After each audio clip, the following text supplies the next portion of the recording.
धीरूभाई अंबानी। यह कहानी भारत के उस व्यक्ति की है जिसने अपनी मेहनत, लगन और दूरदर्शिता से एक ऐसा साम्राज्य खड़ा किया जिसे आज भी लोग याद करते हैं। धीरूभाई अंबानी का नाम सुनते ही एक ऐसा व्यक्तित्व सामने आता है जिसने संघर्षों से भरी जिंदगी में सफलता का नया अध्याय लिखा। उनकी यह प्रेरणादायक कहानी बताती है कि साधारण परिस्थितियों से असाधारण ऊंचाई तक पहुंचने के लिए सिर्फ एक जिद और कड़ी मेहनत की जरूरत होती है। आइए जानते हैं कि कैसे एक पकौड़े बेचने वाले लड़के ने एक ऐसी कंपनी खड़ी की जिसका टर्नओवर 75,000 करोड़ रुपए से भी अधिक हो गया।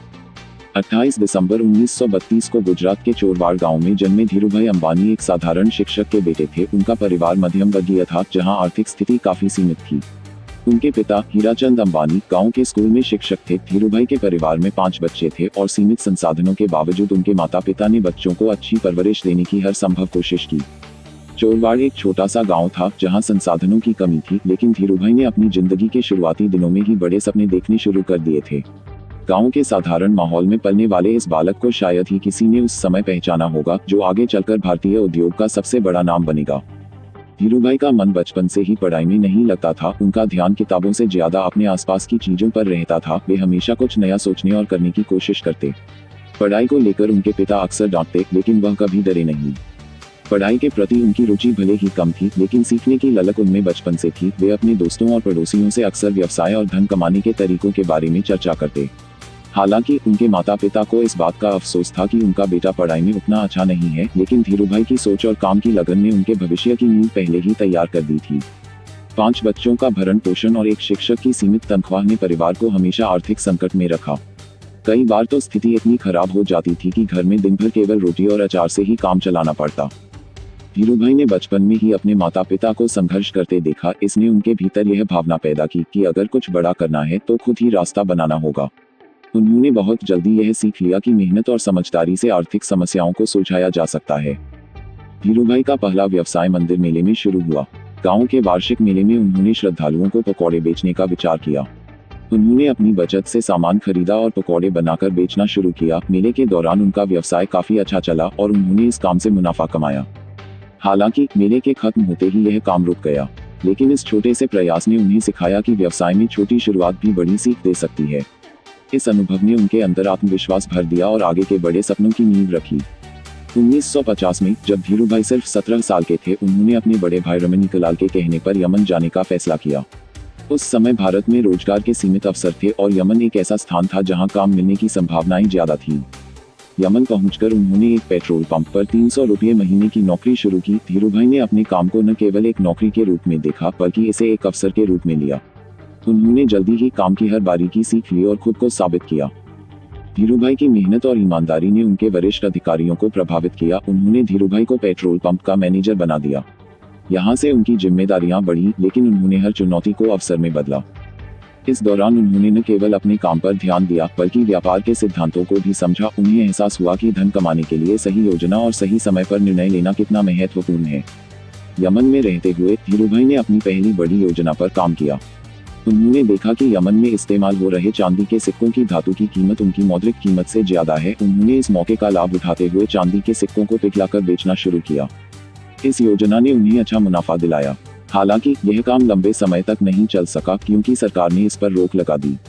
लेकिन इस अनुभव ने उन्हें सिखाया कि व्यवसाय में जोखिम लेना और अवसरों को पहचानना कितना महत्वपूर्ण है। 1958 में धीरूभाई ने भारत लौटने का फैसला किया। यमन में नौकरी करने के बाद उन्होंने महसूस किया कि वह नौकरी करके अपने सपनों को पूरा नहीं कर पाएंगे। उन्होंने मुंबई आकर व्यवसाय शुरू करने का निर्णय लिया। मुंबई में उनके पास केवल 15,000 की पूंजी थी, लेकिन उनके हौसले बुलंद थे।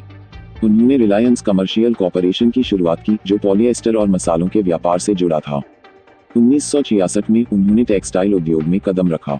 गुजरात के नरोदा में उन्होंने एक टेक्सटाइल मिल स्थापित की और विमल ब्रांड के तहत कपड़े बेचना शुरू किया।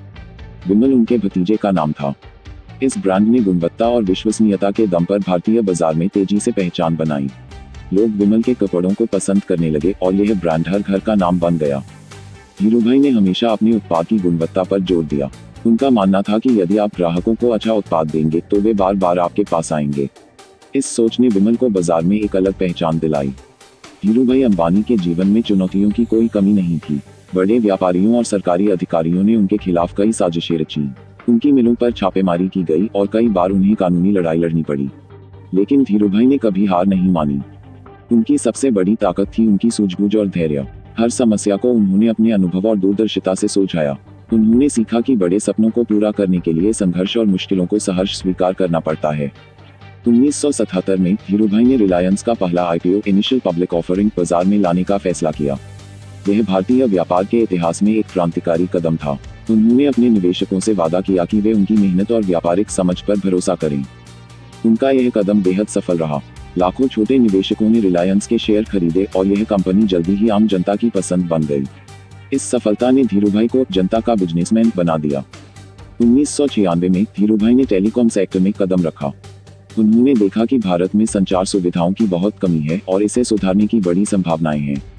उन्होंने रिलायंस कम्युनिकेशन के माध्यम से भारतीय जनता को सस्ते और सुलभ संचार सेवाएं देने का सपना देखा। यह कदम उस समय बेहद साहसिक था क्योंकि टेलीकॉम एक नया और चुनौतीपूर्ण क्षेत्र था, लेकिन उनकी दूरदर्शिता ने उन्हें फिर से सफल बनाया और रिलायंस कम्युनिकेशन ने भारतीय टेलीकॉम बाजार में अपनी खास जगह बनाई। 1998 से 2000 के बीच धीरूभाई ने गुजरात के जामनगर में दुनिया की सबसे बड़ी रिफाइनरी स्थापित की। यह उनकी सबसे बड़ी उपलब्धियों में से एक थी। इस रिफाइनरी ने न केवल भारत को आत्मनिर्भर बनाया बल्कि अंतर्राष्ट्रीय बाजार में भी देश का नाम ऊंचा किया। इस परियोजना ने दिखा दिया कि धीरूभाई केवल एक व्यापारी नहीं बल्कि एक दूरदर्शी नेता थे। उन्होंने भारत को वैश्विक मंच पर प्रतिस्पर्धा करने की ताकत दी। अपने जीवन में धीरूभाई को कई राष्ट्रीय और अंतर्राष्ट्रीय पुरस्कार मिले। 1999 में उन्हें बिजनेसमैन ऑफ द ईयर का सम्मान दिया गया। 2001 में उन्हें लाइफटाइम अचीवमेंट अवार्ड से सम्मानित किया गया। इन पुरस्कारों ने उनकी मेहनत और समर्पण को पहचान दी, लेकिन उनके लिए असली पुरस्कार था जनता का भरोसा और प्यार। अपार दौलत और शोहरत के बावजूद धीरूभाई ने हमेशा एक सादगीपूर्ण जीवन जिया। उन्होंने अपनी जड़ों को कभी नहीं भुलाया। वे अक्सर कहते थे कि सफलता का मतलब है दूसरों की मदद करना और उन्हें आगे बढ़ने का मौका देना। 1986 में धीरूभाई को पहला हार्ट अटैक हुआ। यह उनके लिए और उनके परिवार के लिए एक कठिन समय था, लेकिन धीरूभाई ने इसे अपने ऊपर हावी नहीं होने दिया। उन्होंने अपनी सेहत का ध्यान रखते हुए काम जारी रखा। यह घटना उनकी दृढ़ इच्छाशक्ति का प्रतीक है। उन्होंने दिखा दिया कि कठिनाइयों के सामने झुकना उनका स्वभाव नहीं था। धीरूभाई की सफलता में उनकी पत्नी कोकिलाबेन का बहुत बड़ा योगदान था। उन्होंने हर मुश्किल समय में धीरूभाई का साथ दिया। उनके बच्चों ने भी उनके सपनों को साकार करने में महत्वपूर्ण भूमिका निभाई। धीरूभाई ने हमेशा अपने परिवार को अपनी ताकत माना और उनके साथ मिलकर अपने साम्राज्य को आगे बढ़ाया। 6 जुलाई 2002 को 69 वर्ष की उम्र में धीरूभाई अंबानी ने इस दुनिया को अलविदा कहा। उनकी मृत्यु ने पूरे देश को शोक में डाल दिया। एक ऐसे व्यक्ति ने दुनिया छोड़ी जिसने अपने सपनों और मेहनत से भारत को गौरवान्वित किया। धीरूभाई अंबानी ने जो साम्राज्य खड़ा किया वह सिर्फ एक व्यवसाय नहीं था बल्कि एक प्रेरणा थी। उन्होंने दिखा दिया कि सपने देखने और उन्हें साकार करने की ताकत हर किसी में होती है। उनकी कहानी यह सिखाती है कि साधारण शुरुआत से भी असाधारण सफलता पाई जा सकती है। उनकी विरासत आज भी लाखों लोगों को प्रेरित करती है और आगे भी करती रहेगी। धीरूभाई अंबानी की कहानी इस बात का प्रमाण है कि मेहनत, दूरदर्शिता और दृढ़ संकल्प से कुछ भी संभव है।